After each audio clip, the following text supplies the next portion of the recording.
Gordon Stewart. I'm the publisher of PhilipsTalk.info, and this is another edition or version episode of PhilipsTalk, where we talk with folks from Philipstown about subjects that are on their mind and other people's.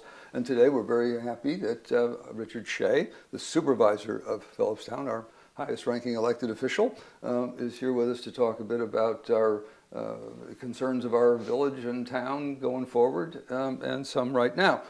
Welcome, Richard. Thank you for having me. Thanks. You've been supervisor how long now? 1 year. Just 1 year? Yes. It's a 4-year? 2-year term. I'll be running in November. Boy, it's like you never stop then. No, you don't. So when is your next, is a year from, is this coming November? This coming November. Oh my gosh, is it that? It's chronic. They've gone back that fast. Wow. And that's true for all your fellow... No, the council people are 4 years. Are 4 years? Yeah, sort of a reverse. That's interesting. Has it happened that you know that someone runs directly for supervisor successfully who's not been on the council before? So somebody could come on as a supervisor in their first month looking at a council that's been around for 20 years? I haven't seen that. Okay. You would need some familiarity with the process to, I feel, you'd need some more familiarity to occupy the office of supervisor. Yeah, well, with political volatility being what it is in the United States, you never know. No, that is true, you never know. You could be challenged by an iced tea candidate on a day like today. Well, so, I'm looking forward to it. I hope there is opposition. You know, that makes it interesting. It's good for the process. Well, what this means, obviously, for those of you watching, if you don't know, having myself been in and out of this stuff and having to clean my desk out a few times when the voters had enough of me and the people I was working with, right. If you're in a 2-year situation, your relationship to the electorate is very close. It's yes, very intimate. They see a lot of you. Yes, and because you're always up. And when you find yourself, as you have in your position with things like zoning and other things we'll be talking about, that means you have to pay a lot of attention and do a lot of listening. Before we do that, there's one topic I wanted us to talk about, because I've had a conversation with another civic leader here in town about, and that's something we've noticed here at PhilipsTalk.info, and I think Richard's been aware of it in some public meeting issues that have come up. My friendly competitor, cordial competitor, Mr. Roger Ailes, and I had a conversation about this, and we are all in agreement. I'd like to get the supervisor's view that when it comes to topics like guns, firearms, weapons, threats in public forums, public meetings, public discussion, for that matter, vocabulary, tone, characterizations that could be construed as either themselves threatening or encouraging others to be threatening. I think our view is we want zero tolerance for this. We do not want this in our town. Right. I couldn't agree more strongly. And I would second that by saying the town of Philipstown has a zero tolerance for firearms in public spaces, as far as our public spaces. We did have an incident recently at a meeting where an individual claimed to be packing, which I would construe as carrying a firearm. And that sort of threw the people who were at that meeting off, and people were upset by it, rightfully so, in light of the occurrence in Arizona. So as soon as I heard that, I wasn't at the meeting, but as soon as I heard about it, I called our town attorney at home, and I said, we need to look into crafting a local law that bars people from carrying firearms in our public buildings, on town properties, anywhere that the town owns property. Because when we have a meeting, we not only conduct the meeting, we guarantee the safety of the people at the meeting. So he went ahead quickly. We have a law drafted already that we're going to take up next week. That'll go to a public hearing, just as every law does. We're going to have signs printed up, put on every town property, every town building that says no firearms allowed, absolutely. I contacted the Putnam County Sheriff and the Bureau of Criminal Investigation so that we could get a training session as a town board to have just a default position regarding threats of violence, suspicion of someone carrying a firearm, just what to do with it. We're not law enforcement, so we're elected officials, and people are sort of, if you're caught in an unfamiliar circumstance, you may not react appropriately. So I want to get it so there's clear, defined guidelines that say, if A happens, here's what you're going to do. You're going to pick up the phone and dial 911, or you're going to call the local police.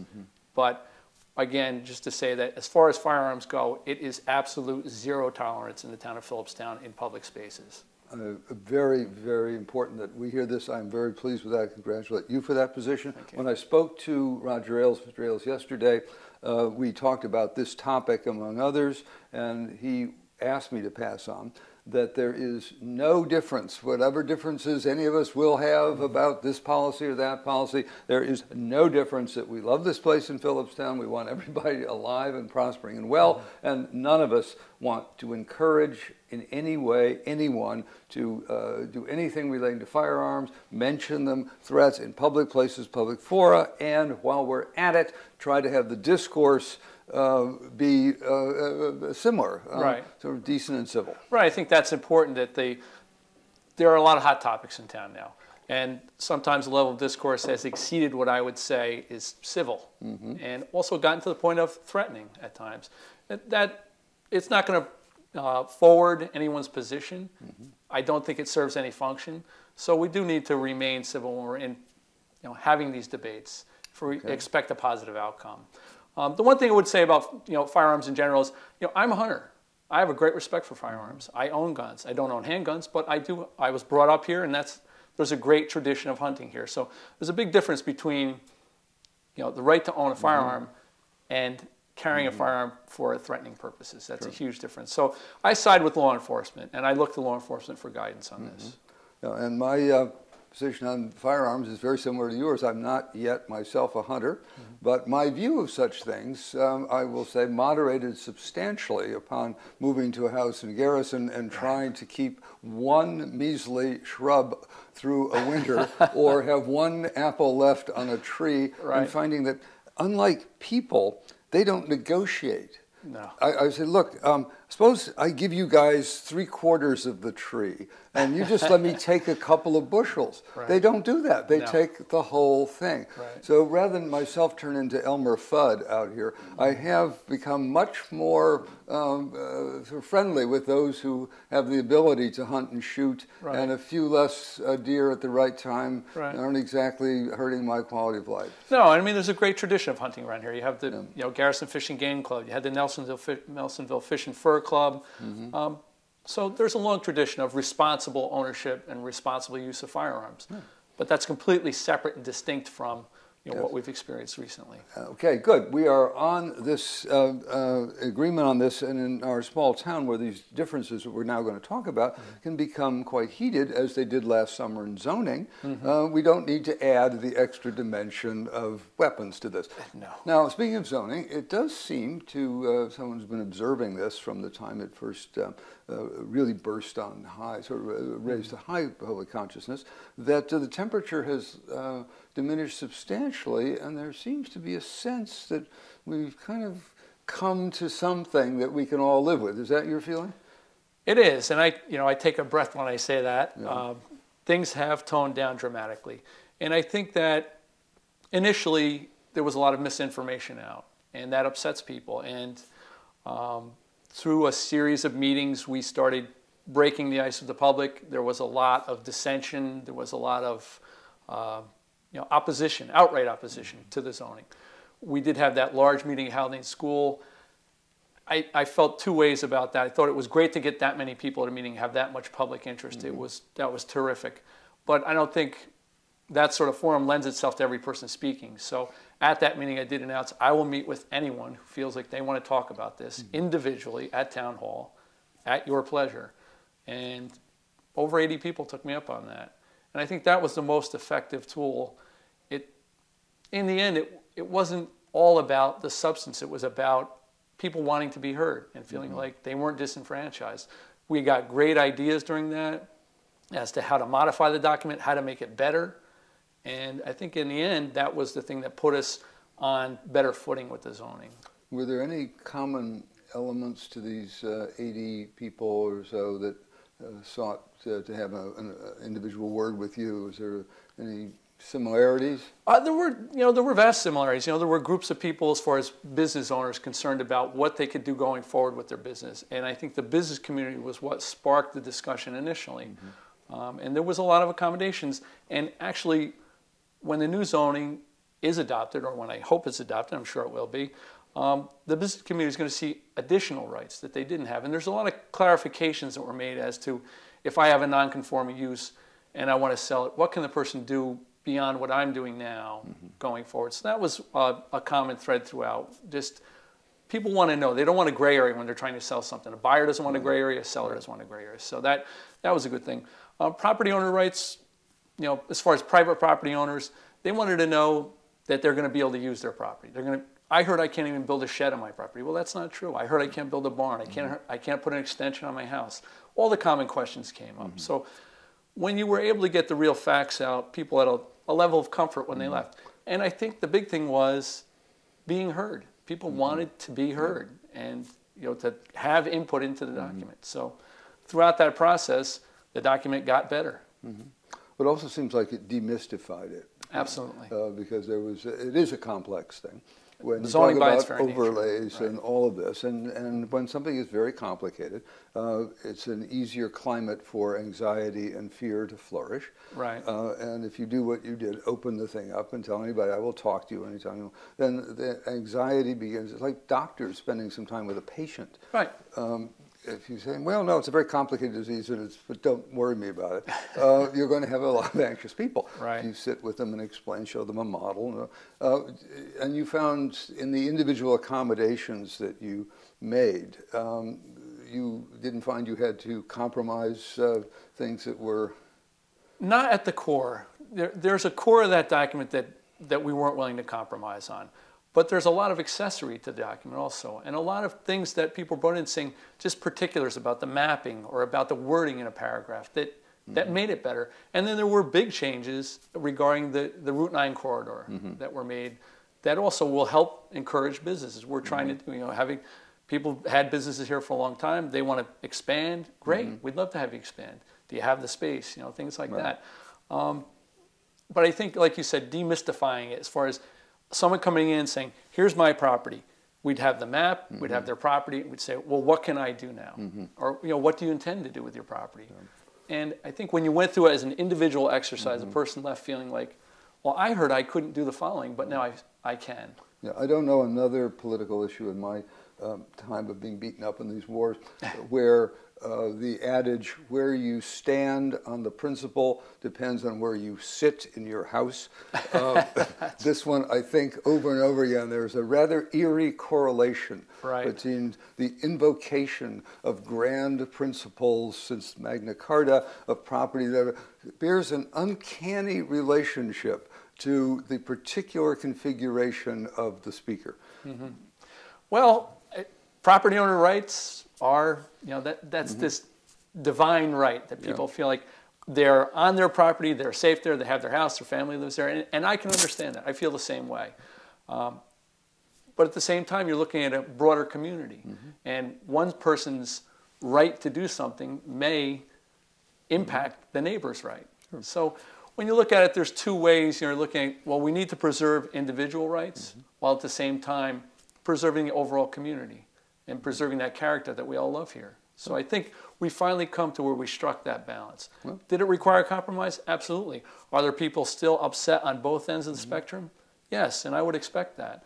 But by and large, I'd say 85% of the community at this point feels like I've been heard and I'm okay with this document. Well, I think looking at where this was a year ago and when you came into office, that both the approach substantively and through process has worked very well. And looks like we're heading for resolution, and I would say congratulations. Well, the ship was definitely on the rocks for a while. Yeah, it was. but now we're back out in the channel. It's sailing, and the community seems okay about it. Okay, but in your line of work, that lasts for about, an hour and a half to 2 hours, and up we come with the next one.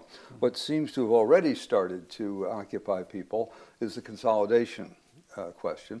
The external context that makes this more salient right now is obvious. Pressures at the national level, pressures at the state level, work their way, doesn't take them long, work them down to our level. And that gives more impetus to thinking about things like consolidation. And that may be one of the next big things along with assessing our property that you're going to have to face. What's your view on where we are with that and where you want to go with it? Well, there was a panel empowered by the state of New York to study consolidation across the board. That was headed by... The Lundin one? Yes, and then also... There's another one by... Al Del Bello was Al Del Bello was another than Tom Swazi, I think. Right, I attended all of these. And our local elected officials, or our state elected officials, Sandy Galiff, hosted a lot of these locally to get that message out. And what Al Del Bello kept saying is, there's a lot of low-hanging fruit. That's not going to solve the problem as far as local budgets go. You're going to have to reach. You're going to have to go into that zone of discomfort. Locally, we have some low-hanging fruit. We have 3 courts within a stone's throw of each other, and they all do basically the same job. Could we consolidate those and save some money? We may save some money a little bit, but can we deliver the same service for a little less money, or maybe better service? So we're taking a hard look at that. Maybe getting a joint space where we would have court, and that brings into play the Butterfield property. We could possibly have a court over there, a consolidated court that we'd have better access to, a nicer space, a newer space, a more efficient space, and so that deserves a close look. We've taken a close look at emergency services, since that's a big number. Consolidation there, I don't want to go there yet. We have a study right now. We got a grant to do a study. It's not about consolidation. It's a grant to study how funds are used. We want to know that we're using that $2.1 million a year that we spend on emergency services in the most effective and efficient way. Once we get that study done, then we'll know if consolidation may or may not make sense. I had a meeting last night with the members of the Continental Village Fire Department. And again, information gets out, and sometimes it gets ahead of you. And if it's misinformation, that can be a bad thing. They were upset, saying, well, we were never contacted about this. We were never contacted about, we're going to be consolidated into the rest of the town. That's not what's happening right now. We're taking a look at, a close look at the possibility if consolidation makes sense. If it doesn't, then we won't go there. These guys do a great job. They provide a great service. And that needs to be really weighted in the balance. And the other thing I said is, there's a tradition at every firehouse, and that needs to be respected. They're all individual entities, and they do things slightly different. And we do have these agreements right now with mutual aid, where if one company needs help, they need backup, the other company's on call. If North Highlands need a hand, Garrison comes up, and vice versa, Cold Spring. They all work together. And they may have differences among the houses, how they do things, but when someone's house is on fire, they're all there together. So, I mean, what's your sense of how you see a process unfolding here? You have a study underway. Is that study charged with making specific recommendations or doing analysis? They're going to get the baseline analysis of each house. The number of calls they respond to every year. All that basic analysis. Then they will come back with some recommendations as to, everything's great, don't change a thing. You're getting a great value for the money you spent. Or we think you can do the following better. These funds may be moved around. Maybe this piece of equipment needs to be moved from here to there. Something as simple as that. At the high end of that, I would see consolidation of the entire, service. That'll be a long time off. Not a long time, but I mean, if that happens at all, it's going to be a real process, because there are a lot of moving parts there. It's not as simple as saying, we're going to consolidate, let's get together, and it's done. Geography is one part of it. The actual legal makeup of the companies. We have fire districts, fire protection districts, municipal firehouses. They're all different legal entities. So there's a lot of things to work out as far as that's concerned. But what I say to the firemen is, and all the emergency service providers is, I think it's worth gathering this information just to have a baseline to know that we are spending the money we have in the most effective way. It's hard to argue with that. Yeah. Although it could create apprehension, because it has. Data has a way of sometimes making suggestions just as you look at it, and people become a little anxious as to what that might, like base closings, which is something every president has wrestled with over and over and over again, and we still have a whole lot of bases. Yeah, we wouldn't be closing any firehouses, no matter what. There's a good layout right now for responding to the geography of this town. We need these firehouses. consolidation would mean how you do purchasing. Yeah, and we have very everybody under one roof. strange geography here because we have all of these very closely, densely wooden houses here in Right. Cold Spring, and then Nelsonville, and then Garrison. You have similarly vulnerable structures, but they're all on funny dirt roads. The access to water is problematic. The insurance dimensions of this are very difficult to work out. Right. The geography plays a big part in it. You don't have the infrastructure outside the town. The insurance ratings outside the town are much different than they are inside the village where you do have fire hydrants. So again, you point out another component of this entire complicated study. But the thing that will trigger phase, whatever you call now the next phase, 2 or 3, will be this report, and what recommendations it does or does not make will be kind of the next benchmark timeline. Yes. And that report will come out, and that'll carry a certain amount of weight. It's an independent, objective look at service in Philipstown. But you also have to go to the firehouses and the emergency service providers and say, well, what do you think of these recommendations? And how will this affect, the history that's already there? When do you expect this report? We expect it in the next 3 months. Okay. So, And the report is made to the town board? yes. Okay. So there will be a public meeting at the town board to discuss it? Once we have the recommendations, or whatever the report comprises in the end, it'll come out with some recommendations, it'll have all the baseline data in there, and yes, we'll discuss that publicly. So that'll happen sometime after the zoning? I hope so. Okay, so we can look forward maybe to the closure of the zoning and a wider opening of discussion on consolidation. We're never going to have a dull moment in Philipstown. Not this year. Not this year. Okay, we don't have time for too much more, but there's one that I know we've talked about and many have. It's been beneath the surface for a long time here when it comes to the revenue side, and that is how we go about the most fundamental thing of local governments, paying our bills as a township by assessing our property, since that's our basic means of raising revenue. Right. And as I understand it, you have the long history here. We haven't looked into this in quite a while. Well, as far as a reval. So revaluation has been done in 16 years. And when you don't do a reval, you don't have properties assessed at market value. So when you have market value, it's hard to argue an issue of fairness. And we have How does the 16-year compare to other? Is there any 3 other towns in the county are at 100% right now. Okay. Carmel and Philipstown are 2 of the towns that don't have full value market assessment. Okay. That can hurt you in a number of ways. If you get up to full market assessment, the state will assist you to keep it there. They'll give you money for each parcel to maintain that 100% assessment rating. But as an issue of fairness, what came out in the data from the state was out of 20 of the lowest priced houses that sold in the last, I guess it was the year prior to that, 16 or 17 of those were overassessed. So these people were paying more. Of the 10 highest priced houses that sold, 7 out of the 10 were underassessed. So you had higher value properties paying less than they should, and you had lower value properties, which you assume are probably people who aren't making as much money and probably can ill afford to pay more. And whose house is a greater portion of their net worth. Right, paying more of the tax burden. So as an issue of fairness, we need to take a look at that. We need to do a reval, there's no doubt about it. How we do it is expensive. So we've talked about a couple. How do you do it? Well, you can hire a company. There's lots of companies that come in, will do a reval. We did that in the past. We've done it in a mixed way where you can have your assessors work with a company, a consultant. We're hoping that we can partner with the county to save money, have some local people trained, and then they'll go out and collect the baseline data. And really what that is taking the property cards, going to the property, and evaluating what's on the card versus what's on the ground.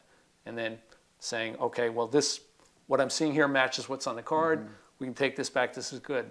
You go to a property and say, well, this shows this house, but this house has an addition, a swimming pool, X, Y, and Z on it. It's obviously not matching. We need to go out and get all that baseline data again. That comes in, and there's a data entry person who does all that data entry, and then you do what the reval process, actually bring up these properties to full market value through the assessment. What is necessary to cause that to happen? The town board just authorizes and says, do it? If we had the money, we'd go out and we would probably do a hybrid program. We'd have our assessors work with a company. We don't have the $200,000+ right now to hire a company to do that. That's what it would cost for an outside. At a very minimum, at the minimum.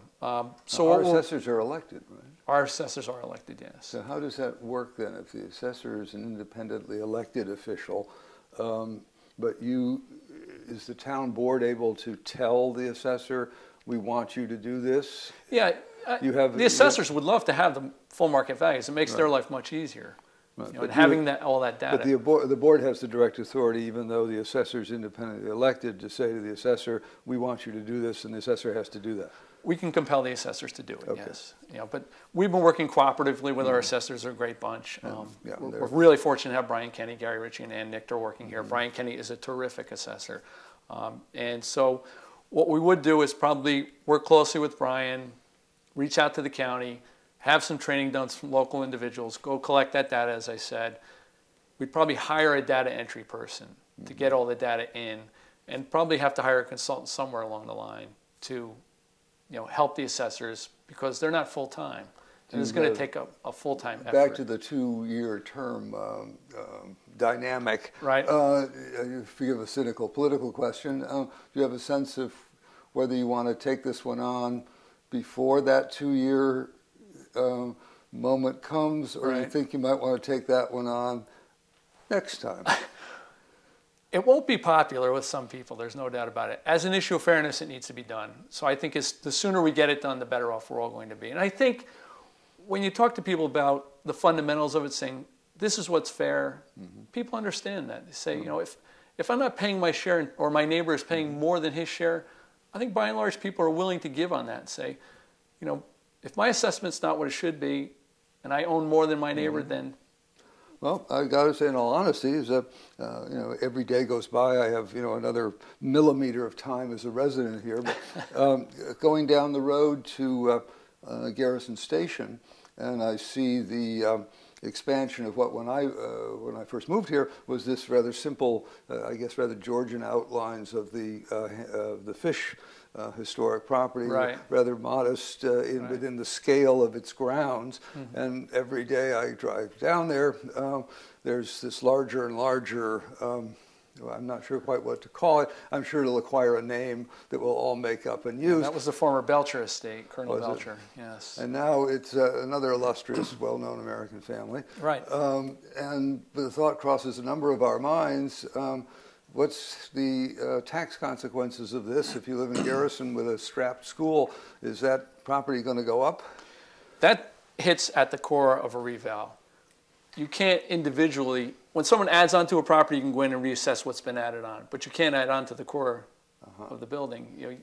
So we have properties that are assessed at $700,000-800,000 that have sold for $7 or $8 million. And that is worrisome. You're not collecting the fair market value on that property. So I won't point to any individual properties, but when you have someone who's really added on over the years or made the property much more valuable, or the property has just become more valuable over the last 16 years, you need to go in and reassess that. You can't individually reassess properties. It needs to be a town-wide effort. All properties have to be reassessed at the same time. So that's what we're looking to do. Well, that's a compelling reason, then, why the equity reason ultimately becomes fairly persuasive. Right. And generally it's a third, a third, a third. A third of the properties, the assessment stays the same. A third of the properties, the assessment goes up. And a third, the assessment goes down. And what do you want to bet that the political distribution of people's views as they look forward to reval are more or less a third, a third, a third? I don't have that data, but I wouldn't argue that point. I wouldn't be surprised. Now, I guess we're kind of coming to the end of time here. Is there anything you would like to tell us all? Well, one of the things I'm working on right now, and the whole town board is excited about, is the Butterfield property. Yeah. We're seeing that as a real opportunity. Good, There's a building that is sat locally, empty. Yeah. It's a space that we could use. We've had a lot of meetings with the owner of the property. He's agreed to go ahead and develop the property, and then whatever space that we would need, he would lease to us. And the part of that is most exciting is thinking about the seniors here. The seniors need a place to go. They use everybody else's buildings. They use the VFW. They use the American Legion. But they need their own place, and I think it's fair that they do have their own place. And we could do that while providing a public space for the whole community, because the seniors aren't always going to be using it. Maybe they use it during the day, or there's a schedule. At its core, I think it would be a senior area, but at night it could work for town meetings. We could have the courts over there. We could have a public meeting space. We could have a place for the council people to go and have a desk to sit out. Since our council people don't even have a desk at this, at the town hall, everybody shares. We share my desk, my filing cabinets, all that sort of thing. So I think it's a real opportunity that we should take advantage of. We could potentially divest ourselves of certain properties we have now that we wouldn't need, put the money toward that. We could take some bonds and pay those off that we currently have, and do it without an impact to the taxes. And that's what we're looking at. Good. Well, that is, I'm glad you did bring that up, because that is one we all drive by and wonder about, and that would have an effect on all kinds of things. Right. And in terms of the town hall as it now is, with that, what do you want to do with that? Keep it? Give it to the Historical Society? Town hall is a historic building. No. Does it function the way it should now? No. I mean, it's just really, it's a tough spot. We did insulate the roof in there. We put in a new boiler. We cut our oil use 40% just by doing that. But the other day when it was 10 below zero, it wasn't too pleasant to be in town hall. Well, maybe if everybody's moved out functionally, we can have it be something for the Historical Society, or for all the tourists that are going to come flocking here now that there's so much interest in our progressive community in terms of what we're doing and engaging with. And we have our interesting competition in the media between my good friend Roger and ourselves, although we agree on some certain basic things. And so we're just getting out there and around, and maybe we'll have busloads full of people coming to say, hey, where is this Philipstown we've been hearing about? Because we're seeing the listening room is now sent around the world. We're going to have Art Lambriola's jazz group and his Hawaiian group, and we'll have a teen and other things going around the world. So we may just wind up even more of a destination than we are, certainly the destination we deserve to be. And much of that will be thanks to you and your good work. And I'm very, very pleased that you could be here today with us and enjoy our personal acquaintance as well as your professional accomplishments. Well, thank you so much. Thank you for all you've done for our town. Thanks for having me. Good.